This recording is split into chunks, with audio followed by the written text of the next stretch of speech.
আচ্ছা, আমি এখন দুই তিনটা কথা এরকম একটু বলতে চাই যে আপনি নতজানু সম্পর্কের কথা বলতেছেন, আসলে তো কেউ আসলে ঘোষণা দিয়ে নতজানু সম্পর্কের কথা বলতেও পারবে না, হয়তো বই খাতায় আপনি যেগুলি বলতেছিলেন সেগুলি হয়তো আছে কাজের গরু, কিন্তু আমরা এর উল্টা দিকে যদি দেখি যে বাংলাদেশে একটা পপুলিস্ট রাজনীতির দিক হচ্ছে ভারতকে গালি দেয়া।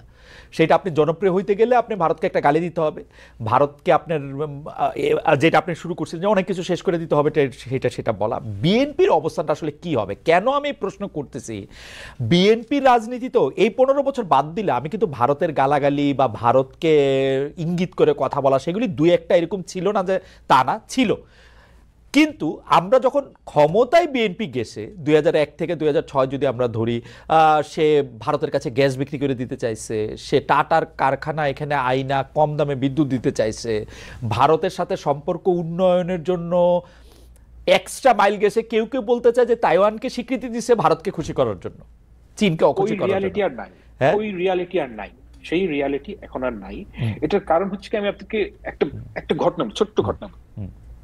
2024-এর নির্বাচনের আগে আমাকে বাংলাদেশের একজন সেনা কর্মকর্তা, আমি এখানে নাম বলছি না, তো উনি আমাকে বললেন যে উনি যোগাযোগ ছিল প্রফেশনাল কারণে, এবং আমি আপনাকে শুধু এতটুকুই বলছি যে ওনার যে প্রফেশনাল কারণে ভারতের সাথে যোগাযোগ ছিল এটা লেজিট, এটা ওনার প্রফেশনাল ক্যাপাসিটি দিয়ে হওয়ার কথা।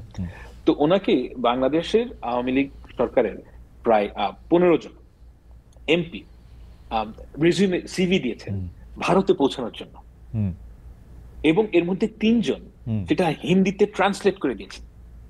সিরিয়াসলি? তো বুঝতেই পারছি, অ্যাবসলিউটলি একেবারে হিন্দিতে এখান থেকে ট্রান্সলেট করে দিয়েছে যাতে ওখানে পৌঁছলে পড়তে সুবিধা হয়। এখন আমি আসলেই মনে করি না যে বিএনপি, ধরা যাক যদি বিএনপির, আমি বিএনপির কিছু নেতাদের সাথে কথা বলেছি, আমার কাছে কখনোই মনে হয় না যে তারা প্রো ইন্ডিয়ান, তারা পরিপূর্ণভাবে প্রো বাংলাদেশি। কিন্তু তার মানে এই না যে আপনি ভেঙে ফেলবো, মানে আপনাকে রিয়েলিস্টিক হতে হবে। তো আচ্ছা, কথাটা যখন উঠলোই আমার কাছে কিন্তু সবসময়, মানে আমি এইটা আওয়ামী লীগের সময়ও আওয়ামী লীগের লোকজনরে, বিএনপির লোকজনরে সবসময় আমি এটা বলছি যে ভারত হয়তো আওয়ামী লীগের সাপোর্ট করে, কিন্তু ভারতের এই জুজুর ভয়টা বোধহয় আওয়ামী লীগে বেশি দেখায়, এটাকে একটা জুজু করে ওরা হয়তো এটা দেখায়। তাইলে এটা সত্যি, মানে ভারতে সিভি পাঠাইতে হইতো হিন্দিতে ট্রান্সলেশন কইরা? আচ্ছা, পাঠাতে হতো কিনা এটা আমি জানি না, কিন্তু পাঠানো হয়েছে। আচ্ছা, মানে তাহলে আমি একটা জিনিস বলি যে আপনার কাছে কি মনে হয় এই জুলাই আগস্টের আন্দোলনের সময় ভারত তার ওই যে ব্লেসিং, সেই ব্লেসিং এর হাতটা একটু সরাই নিছিল শেখ হাসিনার উপর থেকে? না না না, আমি আগেও বলেছি যে লাইভ টিভিতে একটা বাজে শব্দ করে বলে ফেলেছি, তো যাই হোক, আপনার অনুমতি নেই বলছি, ফ্রম র ইট ওয়াজ এ ক্লাস্টার ফাক, as simple as that. তাদের ইন্টেলিজেন্স 100% ফেল করেছে। এটার কারণ হচ্ছে গিয়ে they took it very easily, they took it, মানে আমরা কিন্তু, আমি একা না, আর আমরা অনেকে ভারতীয় পত্র পত্রিকায় লিখেছি যে এই ঘটনাটা ঘটতে পারে। আমি নিজে লিখেছি, অনেক লিখেছে, এরকম আরো অনেকে লিখেছে যে বাংলাদেশে, এবং এখন থেকে না, বহু বছর ধরে, যে বাংলাদেশে ব্যাপকভাবে অ্যান্টি ইন্ডিয়ান সেন্টিমেন্ট তৈরি হয়েছে, এবং এই অ্যান্টি ইন্ডিয়ান সেন্টিমেন্ট তৈরির মূল কারণ হচ্ছে গিয়ে ভারত একটা অবৈধ ফ্যাসিস্ট রেজিমকে ব্লাইন্ডলি সাপোর্ট করছে, এবং এই কথা ইন্ডিয়ানরা তো শোনেই নেই। এবং সেই সাথে তাদের যে ইন্টেলিজেন্স, এটা কোনো, আমি মনে করি না খুব একটা এফিশিয়েন্ট। এটা আমি একটা কারণও আছে যে আমি বিভিন্ন সময় তাদের টক শোতে যারা তাদের বাংলাদেশ এক্সপার্ট তাদের কথা শুনি, ইউ উইল নট বিলিভ যে তারা কোন লেভেলের ইগনোরেন্ট। তো তারা বাংলাদেশ সম্বন্ধে খুব ভালো জানেনও না, তাদের ইন্টেলিজেন্স কমপ্লিটলি ফেল করেছে, এবং আমি মনে করি না যে ভারত আওয়ামী লীগের উপর থেকে হাত উঠিয়ে নিয়েছে, এটা কমপ্লিটলি হোম গ্রোন আন্দোলন, এবং এই অভ্যুত্থানের কারণে তারা পরাস্ত হয়েছে। সায়ের ফিরে আসছে, আমি শুধু এই প্রশ্নটা করে রাখি, এটা সায়েরও আসলে একটু আমি জানতে চাইবো যে, মানে ধরেন আমরা থিওরিতে ফেলি, মানে আসলে ইদানিং হয়েছে কি এমন সব কমেন্ট আসে এবং কাইটা কুইটা এমন কি প্রশ্নের যে কি, কিন্তু আমি প্রশ্নটা এরকম করতে চাই যে যদি আমি ধইরা নেই যে আপনি যে শব্দটা, বিউটিফুল শব্দটা ব্যবহার করে বললেন, জুলাই আগস্টে র যেটা করছে, তো সেইটা কি 15 বছর ধরে কি তারা এটা সফল হইতেছিল? 15 বছর ধরে কি তারা তাগো আয়ত্তে ছিল? আইসা এই পয়েন্টে আইসা এটা ব্যর্থ হইলো। স্যার আমরা কথা বলতেছিলাম যে ইন্ডিয়া আসলে শেখ হাসিনার উপর থেকে তার ব্লেসিং এর হাতটা সরাই লইছিল কিনা, যেই কারণে জুলাই আগস্ট, না এটা আপনি একটু পরে করেন, আমি একটু ফাহামরে জিগাইলো এই ঘটনাটা যে ফাহাম আপনার কাছে কি মনে হয় যে আগে সফল ছিল পরে সফল হয় এই পয়েন্টে আইসা ব্যর্থ হয়েছে? এখানে আমি দেখেন ভাই, আমি আপনাকে একটা, এইখানে কিছু কথা বলা যায়, ঠিক আছে বলি, আমি একটু রিস্ক নিয়ে কথাটা বলি। রিস্ক নিয়ে কথাটা বলা মানে মানুষের শোনাও দরকার। সেটা হচ্ছে গিয়ে আমার সাথে একজনের কথা হচ্ছিল যিনি ভারতের, সরি ভারত না, আমি বলছি যে বাংলাদেশের ইন্ডিয়ার সাথে যেই গ্যাস এবং মানে এনার্জি ডিল এটার সাথে যুক্ত ছিলেন।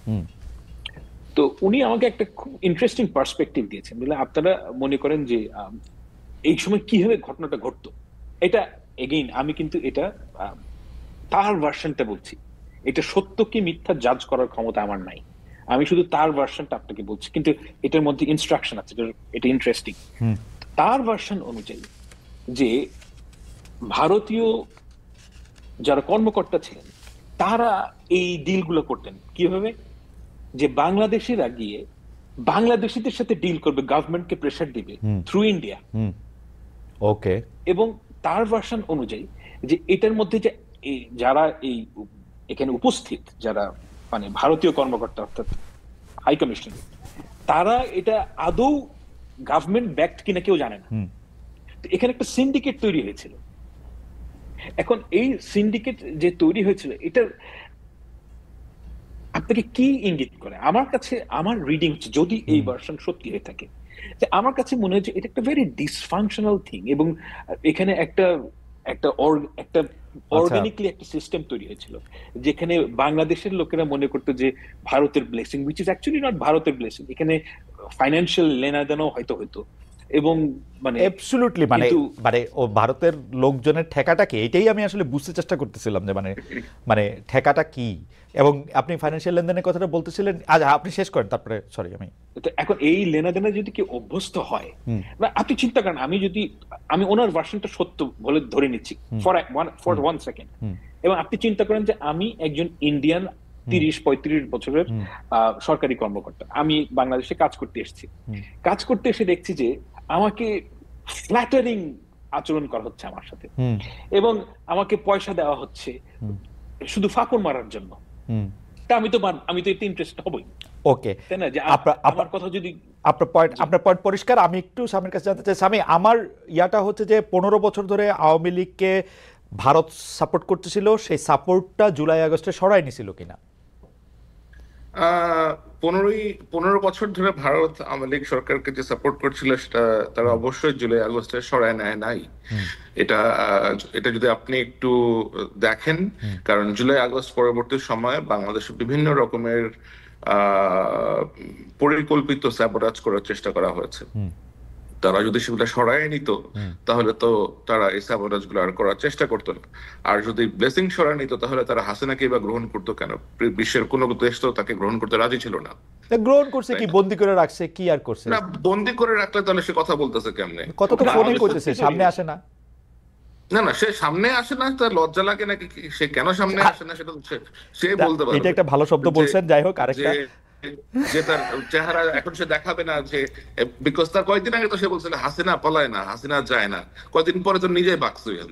আচ্ছা ঠিক আছে, আমি তাহলে আপনিও প্রায় একই মত। আপনার কাছে একজন, মানে আমরা আসলে দর্শকদের অনেক মতামত পাচ্ছি, একজন আপনার কাছে জানতে চেয়েছে স্বামী, যে খালেদ ভাই স্বামী ভাইকে জিজ্ঞেস করেন, উনি ওয়াকারকে নিয়ে বিভ্রাট হয়েছে, এর আগে পোস্টে বলেছিলেন, এখন উনি জেনারেল ওয়াকারের ভুল ত্রুটিগুলি পয়েন্ট আকারে দেখিয়েছিলেন, হুট করে উনার স্ট্যান্ড চেঞ্জ কেন?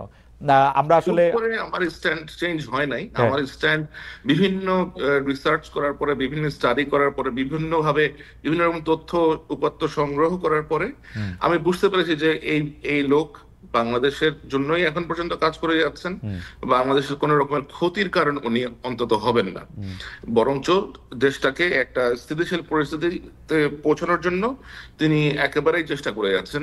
এটাই আমার কাছে একেবারে ভেতর থেকেই আমি এরকম তথ্যপাত্র এগুলো সবকিছু আমি পেয়েছি, কারণ তার মধ্যে ওই আকাঙ্ক্ষা নাই। উনি স্পষ্টভাবেই গত 2 সপ্তাহ আগেই একটা বোধহয় অফিসার্স কনফারেন্স হয়েছে, উনি ওখানে গিয়ে বলেছেন যে আমার এগুলো নেওয়ার কোনো ইচ্ছা নাই, তোমরা যদি কেউ মনে করে থাকো যে আমি এরকম অডাসিয়াস, দেন ভাই I will quit the job, আমি like I am living, you guys take over and do whatever you want to. এখন দ্য ফ্যাক্ট ইজ জেনারেল ওয়াকারের মতো এরকম পপুলার অথবা এরকম অ্যাকসেপ্টেন্স ওয়ালা মিলিটারি অফিসার এবং সেনা প্রধান বাংলাদেশ সেনাবাহিনীতে গত 15-16 বছরে আসে নাই, to be very frank with you.